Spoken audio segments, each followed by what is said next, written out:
होली की आत्मा। बचपन से शहर में रहने वाला मनोज इस साल होली की छुट्टियों में अपने गांव दुर्गापुर वापस आता है, जहां उसे देख पूरा गांव खुशी से झूम उठता है। जब गया था तब इतना सा था और अब देखो कितना बड़ा हो गया है। हाँ सरपंच जी, जब मैं गया था तब आप भी बहुत जवान थे और अब देखो कितने बूढ़े हो गए हैं आप। चलो चलो बढ़िया है। बच्चा घर वापस आ गया। इसी खुशी में आज रात पार्टी होगी। क्या बात है, गांव में भी पार्टियां होने लगी। वैसे अगर पार्टी की बात है तो आज क्यों सीधा होली पार्टी करते हैं। होली पार्टी की बात सुन चहल पहल में अचानक सन्नाटा छा जाता है, जिसे देख मनोज को कुछ अजीब लगता है। लेकिन तभी सरपंच बात पलट देता है। अब बहुत देर हो गई, चलो सब अपने घर चलो, पार्टी के बारे में कल सोचेंगे। मनोज भी मम्मी पापा के साथ घर आ जाता है, पर होली पार्टी और उस पर पूरे गांव की खामोशी वाली बात अभी तक उसके जहन से निकलती नहीं। पापा, होली पार्टी की बात पर सब चुप क्यों हो गए थे? अरे होगी उनकी कोई अपनी बात। मुझे गांव की पंचायती थोड़ी पता है। थक गया हूँ, चलो सो जाते हैं, कल बात करते हैं। पापा की बात मानते हुए मनोज भी सोने चला जाता है। आज तो छुपा लिया, लेकिन हफ्ते बाद जब होली का दिन आएगा तब इसे कैसे रोकोगे? अगली सुबह सूरज के साथ ही मनोज भी गांव घूमने निकल जाता है, जिस पर रास्ते में उसे अपनी ही उम्र के कुछ लड़के भी मिलते हैं, जिनसे दोस्ती कर अब वो उनके साथ घूमने लगता है। इसी तरह कुछ दिन बीत जाते हैं और होली नजदीक आने लगती है।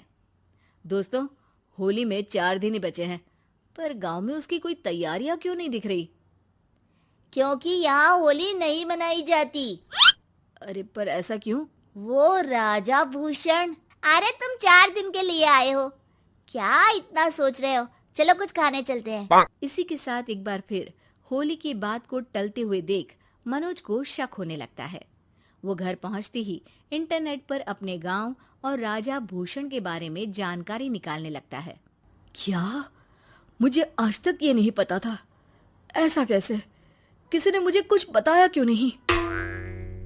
सारी जानकारी लेने के बाद मनोज गांव वालों या अपने मम्मी पापा से कुछ पूछे बिना खुद ही उसकी सच्चाई के बारे में छानबीन करने लगता है, जिसके चलते वो राजा भूषण की हवेली में पहुंचता है। वाह, क्या हवेली है यार। पर क्या यहाँ सच में कोई भूत है? हेलो भूत जी, कोई है क्या? हम इस साल गांव में होली सेलिब्रेट कर रहे हैं, क्या आप उस पर थोड़ा इंटरव्यू देंगे? मनोज के ऐसा बोलते ही गांव में तूफान उठ जाता है और हवेली में रखी सारी चीजें हिलने लगती है। एक अदृश्य शक्ति मनोज को धक्का देकर हवेली से बाहर निकाल दरवाजा बंद कर लेती है। ये सब देख मनोज हैरान रह जाता है। क्या अभी मुझे हवा ने धक्का देकर बाहर निकाल दिया? मेरे होते हुए इस गांव में कभी होली नहीं मन सकती, इसलिए दोबारा ऐसी कोशिश भी मत करना, अंजाम बुरा होगा।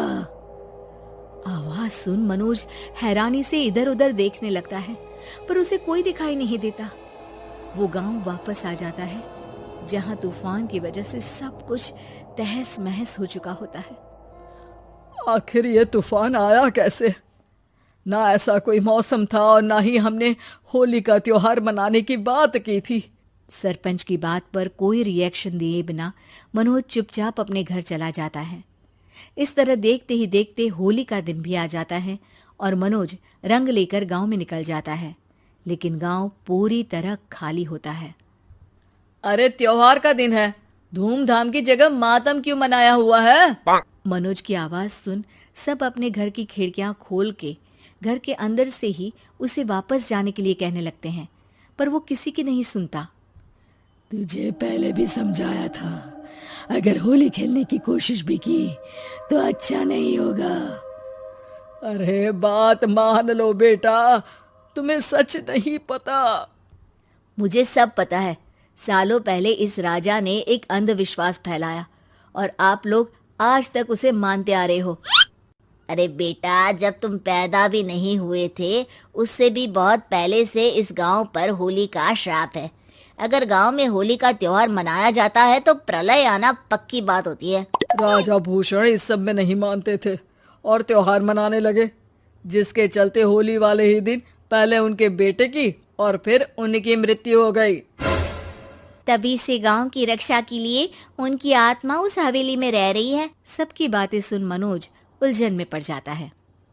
सोचना भी मत मनोज, अगर तुमने इस परंपरा को तोड़ने की कोशिश भी की तो उसका परिणाम इस गांव और गांव के लोगों के लिए अच्छा नहीं होगा। मुझे भी यकीन नहीं हो रहा कि आप लोग एक बेतुकी बात को मानकर सालों से रंगों के त्योहार को मातम की तरह मनाते आ रहे हो। मनोज किसी की कोई बात ना मानते हुए पूरे गांव में रंग बिखेर देता है, जिसके तुरंत बाद वहां तूफान के साथ बिजलियां गरजने लगती है। अचानक मौसम में ऐसा बदलाव देख जहां मनोज कंफ्यूजन में आ जाता है, वहीं गांव वाले डर से सहम जाते हैं।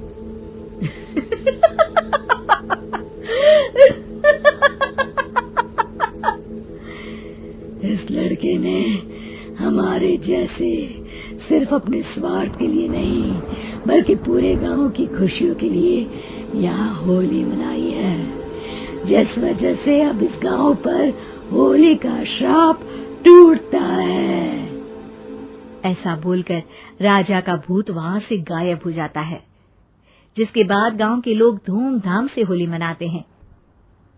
खुशियों के रंग गांव में बिखरे ही होते हैं कि अगली सुबह अचानक मनोज कहीं गायब हो जाता है और एक बार फिर गांव में होली का नया राज शुरू हो जाता है।